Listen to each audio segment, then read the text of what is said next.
hanya dekat Allah saja aku tenang, daripadanya lah keselamatanku.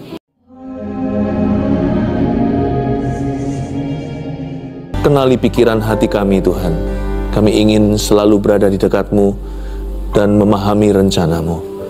Sembunyikan hamba-Mu di balik salib-Mu ketika hamba-Mu mengajarkan isi hati-Mu yang benar kepada umat-Mu keluarga saat teduh. Kau mengasihi mereka, Kau mengasihi kami semua. Dalam nama Yesus. Amin. Puji Tuhan. Saya ingin mengajarkan sesuatu yang perlu untuk kita praktekkan dari waktu ke waktu, karena kita tidak maha tahu dan Tuhan yang paling mengenal kita. Jadi judulnya begini, minta Tuhan selidiki kita itu apa gunanya? Ngapain diam-diam cari masalah? Tuhan selidiki aku, kenalah hatiku, ujilah aku dan kenalah pikiran-pikiranku. Bukannya justru nanti kalau Tuhan menyelidiki kita, Tuhan akan cari-cari kesalahan kita. Sudahlah, tolong dibuang aja semua kecurigaan terhadap Tuhan. Karena Tuhan itu baik apa adanya. Segala sesuatu tentang Tuhan itu mulia. Karena itu, ini perlu kita praktekkan seperti kita kalau cek darah. Harus rutin kan, apalagi kalau sudah mulai berusia, kolesterolnya, asam urat, dan juga full body check up. Setahun sekali kita lakukan itu, bukan untuk cari penyakit, tapi untuk memastikan sehat. Kepada siapa saya percaya untuk menyelidiki saya? Kalau laboratorium aja kita percayai, Tuhan terlebih lagi, karena Tuhan itu yang tahu spare part kita, karena Tuhan yang buat. Tuhan itu pencipta alam semesta, pencipta Anda dan saya. Minta Tuhan selidiki kita itu apa gunanya? Hari ini ayatnya banyak. Mazmur 139 ayat 1-24. Ini judulnya di Alkitab kita, doa di hadapan Allah yang Maha Tahu. Saya tambahkan hari ini topiknya begini, minta Tuhan selidiki kita ya. Karena itu perlu sekali untuk pemimpin biduan Mazmur Daud.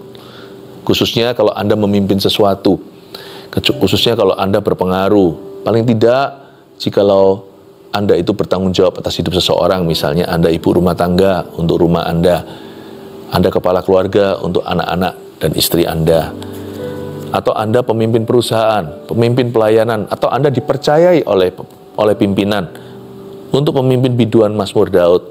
Jadi penting sekali untuk kita itu selalu berada di relnya Tuhan.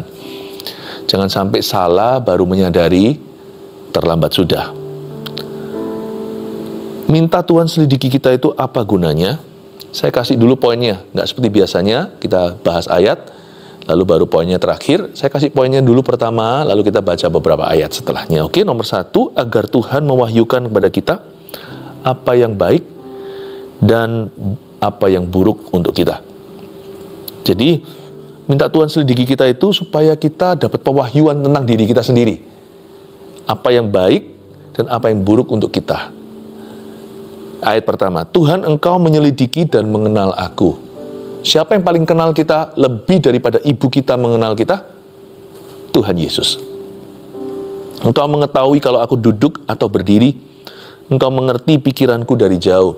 Kalau ada satu pribadi yang bisa membaca pikiran kita, kita telanjang sama sekali di hadapannya, seperti Adam dan Hawa. Siapa itu? Tuhan pencipta kita. Engkau memeriksa aku kalau aku berjalan dan berbaring. Segala jalanku kau maklumi. Kau maklumi di sini bukan salah orang itu saya maklumilah.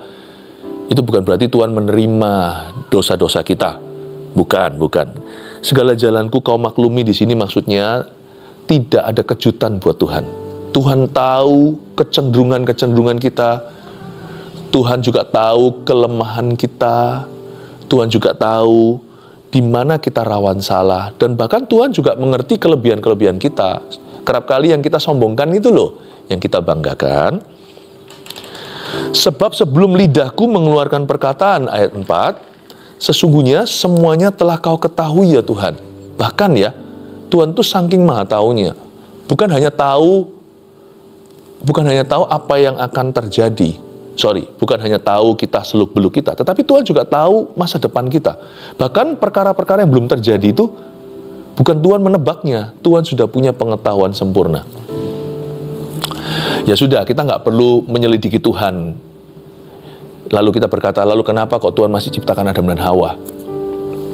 Jangan coba otak-atik kedaulatan Tuhan. Kalau kita tahu apa-apa tentang kedaulatannya, bukankah kita yang jadi Tuhannya?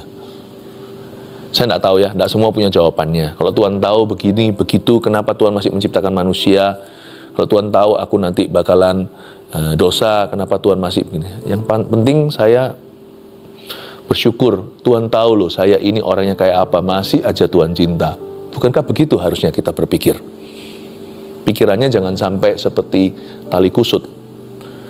Pikiran itu harus lurus. Jangan jadi Tuhan. Belajar untuk mawas diri dan rendah hati, dan berterima kasih kepada Tuhan. Jangan taruh curiga yang salah, sebab Tuhan itu tidak pernah salah. Nanti ada dosa ataupun pertukaran bayangan padanya. Jadi kalau mau selidiki demi kalau kita mau menyelidiki, lebih baik kita yang diselidiki. Kalau kita menyelidiki Tuhan, kita bisa tersesat dalam pikiran sendiri. Tapi sekali lagi, Tuhan itu saking maha taunya, Tuhan tuh tahu suatu perkara sebelum kejadian. Nggak seperti kita yang hanya bisa memprediksi. Tuhan tuh taunya itu seolah-olah sudah terjadi. Sebab sebelum lidahku mengeluarkan perkataan, sesungguhnya semuanya telah kau ketahui ya Tuhan. Jadi Tuhan itu tahu seluk-beluk kita. Tuhan itu tahu luar belakang, depan belakang, luar dalam kita. Dari belakang dan dari depan, engkau mengurung aku dan engkau menaruh tanganmu ke atasku. Lihat itu. Luar, dalam, depan, belakang, Tuhan mengerti kita. Saya jadi ingat, mama saya pernah bercanda dulu untuk mengingatkan bahwa mama saya itu memahami dan mengerti anak-anaknya. Suatu hari mama pernah ngomong gini, Lip, itu panggilan saya waktu kecil, kamu itu ususnya berapa senti? Mama tahu. Saya waktu kecil nggak ngerti, saya kira sungguhan, masa sih Ma? Apalagi waktu saya belajar di sekolah, ternyata usus kita itu ya, kalau di beber begitu bisa panjangnya itu, bisa bermeter-meter. Saya kira Mama sakti, ternyata itu hanyalah suatu figuratif speech atau kata-kata kiasan. Seperti Mama mau memberitahu saya, Mama itu sayang bahwa ibu saya itu sangat memahami pergumulan-pergumulan saya, jangan saya merasa sendirian. Apalagi Tuhan, dari belakang, dari depan, engkau mengurung aku. Kan Tuhan yang menenung kita dalam kandungan ibu. Dan engkau menaruh tanganmu ke atasku. Tuhan tuh tahu. Tuhan tuh tahu kita. Lebih kenal kita daripada yang kita kira. Bahkan, kita kadang-kadang sok tahu sama diri sendiri. Wong yang mana yang baik, yang mana yang buruk aja kadang-kadang kita kurang mengerti. Bukannya berkali-kali manusia jatuh dalam berbagai macam kecanduan.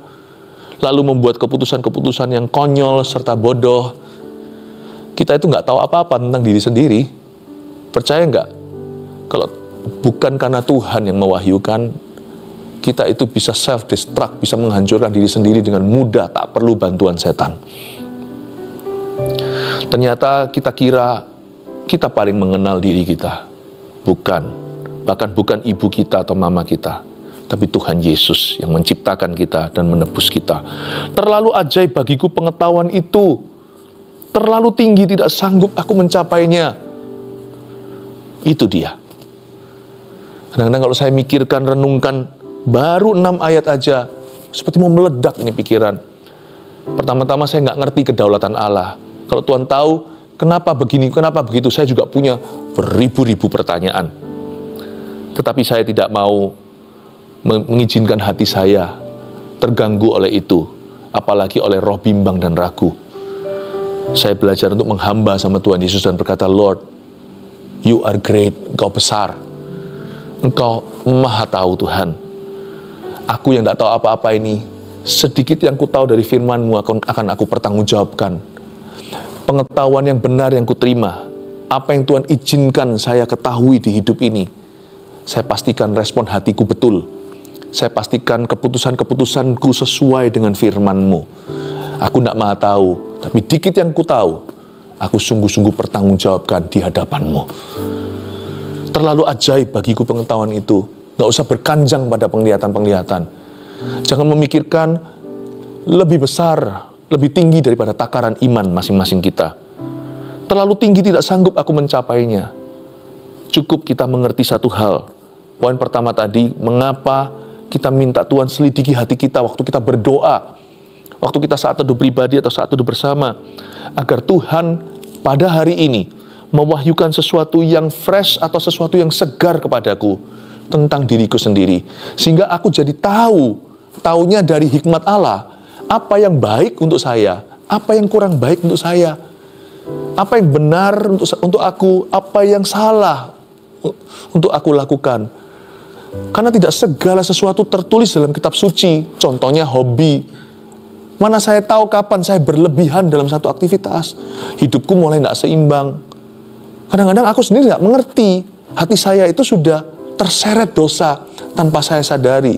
Belum sih sampai jatuh melakukan sesuatu, belum sampai ada tindakan atau perbuatan yang merugikan orang lain, tapi mungkin hatiku perlahan-lahan sudah mulai mengingini apa yang dimiliki oleh sesamaku yang Tuhan tidak pernah berikan kepada saya. Itu milik orang lain atau milik tetangga. Kalau saya tidak masuk hadirat Allah, secara sengaja naikkan doa seperti pemazmur ini, Tuhan selidikilah aku ya Allah, dan kenalah hatiku, ujilah aku dan kenalah pikiran-pikiranku, lihatlah apakah jalanku serong, dan tuntunlah aku di jalan yang kekal. 2 ayat terakhir daripada Mazmur yang kita baca hari ini. Kalau kita tidak secara sengaja berdoa untuk itu, kita tidak akan membuka diri untuk pewahyuan baru. Kalau kita tidak sengaja menaikkan doa demikian, nanti ada hal-hal tertentu dalam diri kita yang kita abaikan. Penting loh, kita itu berjaga-jaga terhadap diri kita sendiri. Sebab lawan orang itu seringkali adalah dirinya. Penting kita berwaspada terhadap diri sendiri.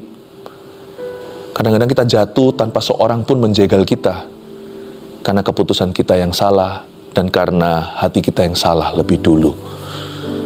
Itulah sebabnya saya masuk ke hadirat Allah, minta sama Tuhan, Lord, selidiki aku ya Tuhan, karena aku tahu aku perlu opinimu tentang diriku hari ini. Kira-kira apa lagi yang aku perlu ketahui? Apa yang baik dan benar, apa yang buruk yang harus aku hindari. Karena tiap pagi, tiap hari, aku selalu ada kambuh-kambuhan yang baru. Urusan kemarin sudah selesai, saya bisa punya suatu kelemahan yang baru yang tidak saya miliki kemarin dulu. Karena manusia itu selalu pick up new things, selalu menangkap virus-virus yang baru, selalu mengadopsi sesuatu di dunia ini. Dan manusia itu selalu gravitasinya cenderung ke arah dosa, seperti Adam dan Hawa. Karena itu saya harus merapat ke Tuhan Yesus. Saya minta Tuhan mewahyukan kepadaku hari ini perkara-perkara di dalam hatiku yang tersembunyi. Yang kedua, minta Tuhan selidiki kita itu apa gunanya? Agar Tuhan menyatakan pada kita kehendaknya yang sempurna atas kita. Bukan hanya tentang diri sendiri, tapi kita juga mau tahu kehendak Allah apa. Hari ini, apa ya kehendak Allah yang sempurna? Ada hal-hal yang baik, tapi saya tidak mau berhenti sampai kebaikan.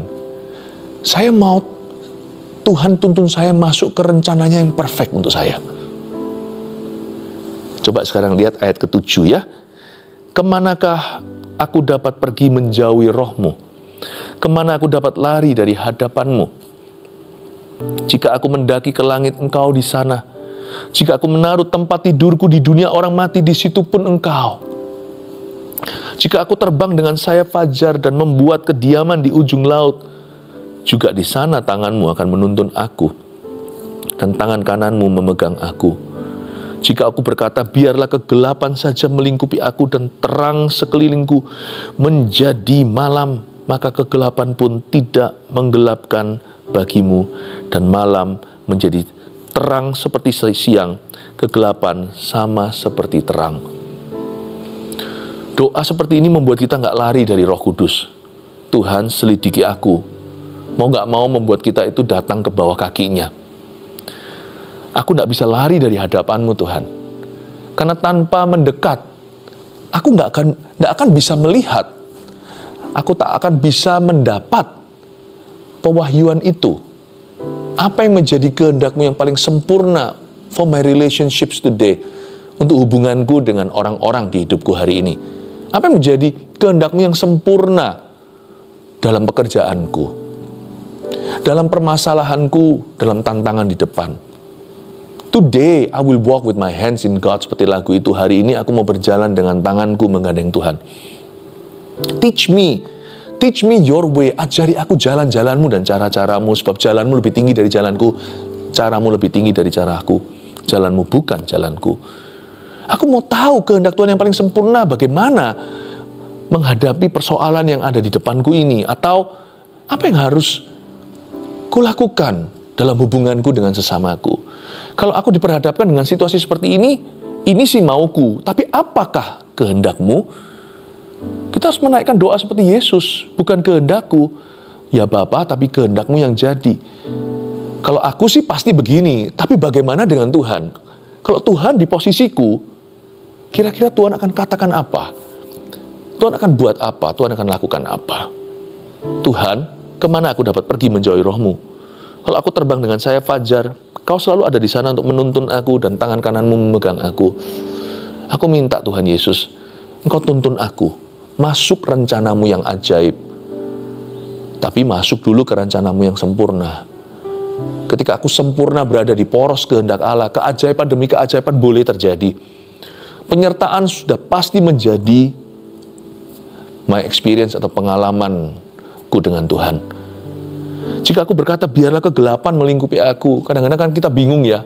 Maka kegelapan pun tidak menggelapkan bagiku. Kadang-kadang kita confused, kadang-kadang kita itu bingung. Tuhan, aku tidak tahu loh aku siapa. Aku dihimpit, aku terjepit, maju salah, mundur salah, melakukan ini salah, nggak melakukan apa-apa juga salah. Tuhan, I don't know what to do. Doa ini, selidiki aku Tuhan, kenali pikiranku. Aku lagi kalap nih, lagi panik, lagi overthinking, lagi panic attack, lagi serangan fajar. Tuhan, kenali pikiranku. Jangan panik dulu. Naik banding. Ujilah batinku, kenali pikiranku. Lead me, lihatlah jalanku ada yang serong nggak. Luruskan aku, kalau ada pemikiranku yang salah, berfirmanlah. Kasih aku rema, beri aku pengajaran. Kadang-kadang mungkin bukan khotbah, tapi mungkin ada satu kata di dalam khotbah itu, atau waktu kita baca ayat, ada satu kalimat yang melompat. Koreksi pikiranku Tuhan. Aku ingin dari sini melompat langsung masuk ke rencana-Mu tanpa transit di mana-mana. Aku mau langsung sampai ke destinasinya, yaitu rencana Allah yang sempurna. Sekalipun rencana itu masih perlu waktu untuk digenapi, tapi aku mau tahu hari ini waktu dalam hadirat-Mu, aku mau mengerti rencana-Mu yang ajaib bagiku apa. Kadang-kadang kita nggak tahu apa yang akan terjadi karena manusia nggak bisa membaca masa depan. Tapi kadang-kadang yang disebut rencana Tuhan yang sempurna, kekinian yang sekarang juga kita bisa ketahui waktu kita masuk hadirat Allah adalah Tuhan koreksi attitude atau sikap hati kita yang salah. Kita belum tahu nanti ke depan seperti apa, tapi kita langsung mengerti kehendak Allah yang paling sempurna untuk saya sekarang adalah bersyukur dalam keadaan saya. Tiba-tiba kita dibuat mengerti dan dicelikkan mata hati bahwa bersyukur dalam segala keadaan adalah kehendak Tuhan yang perfect for me right now, detik ini. Setelah kita bersyukur, kita nggak sadari satu hal menuntun kepada hal yang lain, seperti satu mata rantai. Tiba-tiba kita keluar dari masalah itu dengan gilang gemilang dan menjadi kesaksian. Ujian iman kita tadi itu, our greatest test, menjadi our greatest testimony, menjadi kesaksian kita yang terbesar. Semua dimulai pada suatu hari kita minta Tuhan selidiki, lalu Tuhan ajari kita untuk bersyukur padahal masalahnya masih di sana.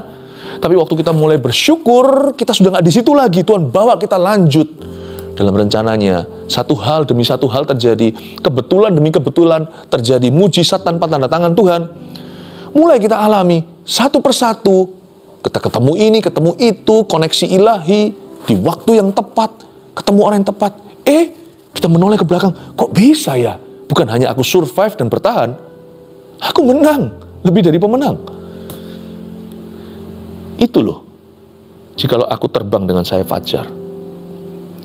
Kalau kita itu duduk di bawah kaki Tuhan dan berkata, selidiki saya, tuntun aku. Wow, sebab Engkaulah yang membentuk buah pinggangku, ayat 13, menenun aku dalam kandungan ibuku. Aku bersyukur kepadamu oleh karena kejadianku dahsyat dan ajaib. Ajaib apa yang Kau buat dan jiwaku benar-benar menyadarinya. Berkali-kali ada kata ajaib, ajaib, ya ajaib, ajaib. Tidak akan kalah ajaib kalau kita berserah sama Tuhan. Tidak kurang-kurang keajaibannya. Tulang-tulangku tidak terlindung bagimu ketika aku dijadikan di tempat yang tersembunyi dan aku direkam di bagian-bagian bumi yang paling bawah. Dalam kepanikan saudara, jangan kira bahwa Tuhan akan panik juga. Karena Tuhan itu yang merekam kita di bagian bumi yang paling bawah, di tempat tersembunyi. Jadi bagi Tuhan tidak ada kejutan. Apa yang boleh keluar dari diri Anda dan saya itu tidak ada satupun merupakan surprise atau kejutan baginya. Matamu melihat selagi aku bakal anak. Dan dalam kitabmu semuanya tertulis hari-hari yang akan dibentuk. Sebelum ada satu pun daripadanya. Tuhan sudah tahu hari-hari kita. Dan bagiku betapa sulitnya pikiranmu ya Allah, betapa besar jumlahnya. Jangan coba menyelidiki kedaulatan Allah. Hari ini kita yang diselidiki oleh Allah, bukan kita yang menyelidiki Allah. Tetapi waktu kita memberi diri diselidiki, kita jadi bersyukur punya Tuhan seperti Dia. Dia bukan hanya maha tahu, tapi Dia sangat mengasihi kita, dan Dia punya maksud yang mulia, bukan rancangan kecelakaan, tapi rencana damai sejahtera, memberi masa depan penuh pengharapan. Jika aku mau menghitungnya, itu lebih banyak daripada pasir. Apabila aku berhenti, masih saja aku bersama-sama Engkau. Coba letakkan tangan di dada seperti ini, katakan Tuhan, nyatakan kehendak-Mu yang sempurna atasku sekarang. Haleluya. Poin ketiga, mengapa minta Tuhan selidiki kita itu sangat berguna? Apa gunanya sebenarnya? Yang ketiga, agar Tuhan menuntun kita di setiap langkah dan keputusan hidup kita. Karena waktu kita on the road ya, jalan langsung di lapangan, itu banyak perubahan karena melibatkan banyak orang. Belum lagi orang jahat segala. Tahukah, Tuhan Yesus itu bukan cuma bird's eye view, atau kalau burung itu kan dari atas bisa melihat semua. Apapun yang terbang di atas, drone contohnya, atau pesawat terbang, itu bisa melihat seluruh dataran. Kalau dari luar angkasa juga lewat satelit juga bisa melihat seluruh bumi malahan. Tuhan Yesus itu bukan hanya bird's eye view atau view-nya dari drone itu. Tuhan Yesus itu juga GPS-nya, jalanan, ke kiri, ke kanan, tiba-tiba ada kemacetan. Kita sudah diberitahu kan lewat apps atau aplikasi itu. Waktu kita setir suatu tempat yang asing, kita diberitahu di sebelah sana jalurnya merah, dituntun ke jalur yang lain. Mungkin di sebelah situ tadinya oke, tapi ternyata ada tabrakan dan kecelakaan. Ada pula yang jalannya ditutup. Misalnya ditutup gara-gara ada kejahatan atau ada bencana. Karena di jalanan itu terjadi banyak dinamika dan perubahan. Jangan hanya berhenti sampai di kita dapat pewahyuan tentang diri kita. Oke, aku tahu, aku begini, aku begitu, ini aku harus hati-hati, di area ini harus waspada. Nggak berhenti sampai kita mengenal kehendak yang sempurna, yang baku di depan kita. Oke, bersyukur contohnya, atau memaafkan, atau kita itu mentaati satu perintah.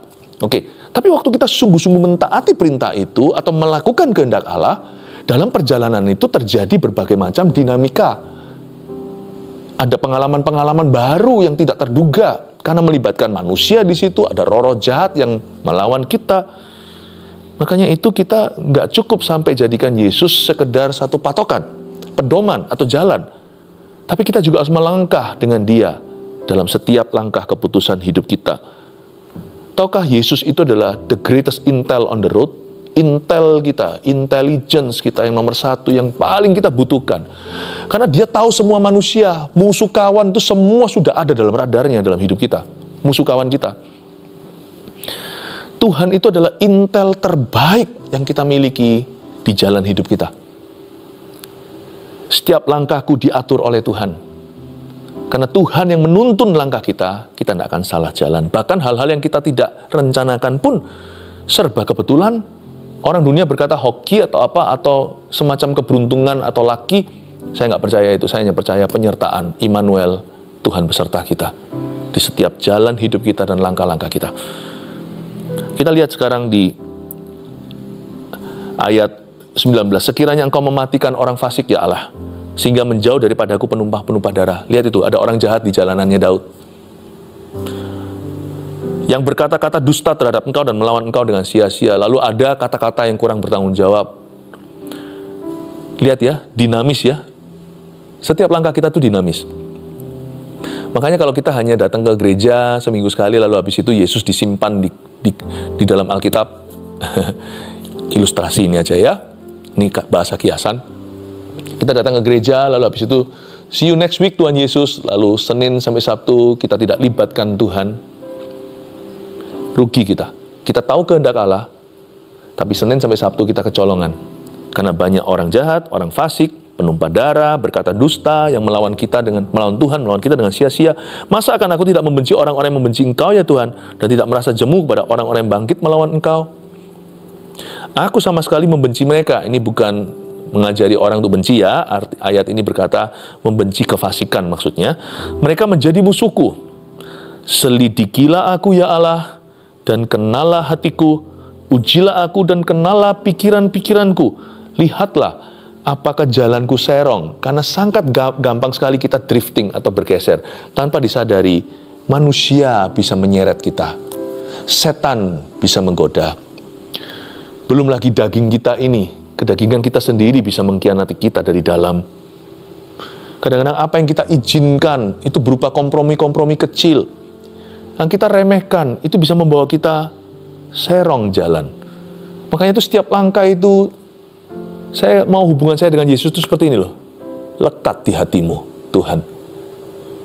Saya sama Yesus bukan agama seminggu sekali, atau hanya sekali-kali doa, lalu simpen Tuhan di kamar. Tapi saya ajak Tuhan keluar. Di mana Dia berada, aku berada di situ. Aku hanya mau berada di mana Dia berada. Apa yang merupakan kehendaknya, aku mau di sana.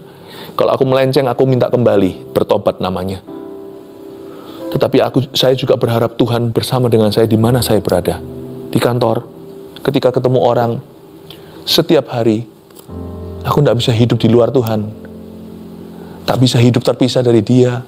Tak ada yang bisa memisahkan kita dari kasih Kristus. Itu berarti bawa Tuhan kemana-mana. Dan izinkan Tuhan untuk memimpin Anda. Lihatlah apakah jalanku serong, dan tuntunlah aku di jalan yang kekal. Ini yang saya sebut sebagai Jesus on the road. Yesus di jalanan dengan kita. Luar biasa. Dari ayat ini saya diingatkan Tuhan untuk selalu hidup dekat dengan Allah. Hanya dekat Allah saja aku tenang, daripadanya lah keselamatanku. 3 poin sini saya ulang kembali sebagai review, summary atau ringkasan apa yang telah kita pelajari. Minta Tuhan selidiki kita itu sebenarnya apa gunanya sih? 1, agar Tuhan mewahyukan kepada kita apa yang baik dan buruk untuk kita. Self-discovery, yaitu self-discovery itu apa? Pemahaman diri, tapi dari sudut pandang Allah. Itu yang paling benar. Dari sudut pandang Tuhan. Karena Tuhan yang paling kenal kita. Luar dalam, Tuhan tahu isi kita, Tuhan tahu panjang usus kita. Gitulah ceritanya. 2, minta Tuhan selidiki kita itu apa gunanya? Agar Tuhan menyatakan pada kita kehendaknya yang sempurna atas kita. Itulah sebabnya berdoa selidiki aku itu tidak berhenti sampai ke aku. Itu sampai ke rencananya yang ajaib. Sebab Tuhan nggak pernah menuntun kita pada diri kita. Tuhan selalu menuntun kita pada rencananya. Ya, Tuhan itu bukan psikiater, but Tuhan itu perfecter of our faith. Dia menyempurnakan segala sesuatu di hidup kita. Yang ketiga, minta Tuhan selidiki kita itu apa gunanya? Agar Tuhan menuntun kita di setiap langkah dan keputusan hidup kita. Tiap langkah ikut Tuhan itu harus short range, harus dari dekat. Tidak boleh long distance atau dari jauh. Telepon Tuhan itu nggak boleh internasional atau interlokal. Telepon Tuhan itu selalu lokal, selalu berada di sisimu. Mulai ajak Tuhan bicara, mulai berdoa. Ketika masuk hadirat Allah, belajar terbuka.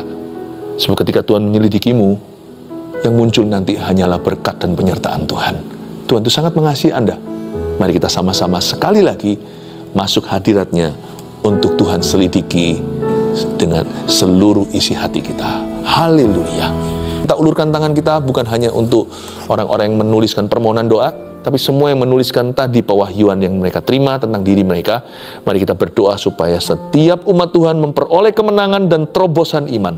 Dalam nama Yesus, Aku berdoa ya Tuhan Yesus, apa yang Kau wahyukan, selama itu sesuai firman, tidak ngawur, sesuai sesuatu yang meneguhkan firman, aku percaya itu benih kudus, dan itu menjadi biji pertama, ya Tuhan, kemuliaan Allah dalam diri mereka. Di dalam nama Yesus, urapi Tuhan, aku sirami Tuhan dalam doa ini, dan Tuhan Allah Roh Kudus yang mengurapi pewahyuan-pewahyuan itu. Dan semua permohonan doa juga aku berdoa, Tuhan Yesus jawab satu persatu, khususnya tentang pekerjaan dan tentang kesehatan. Di dalam nama Yesus Tuhan, aku bersyukur kepadamu. Haleluya. Letakkan tanganmu. Terimalah berkat dari Allah Bapa, Putra dan Roh Kudus yang menyelidikimu dan mengasihimu serta memberkatimu. Dalam nama Yesus, haleluya. Amin.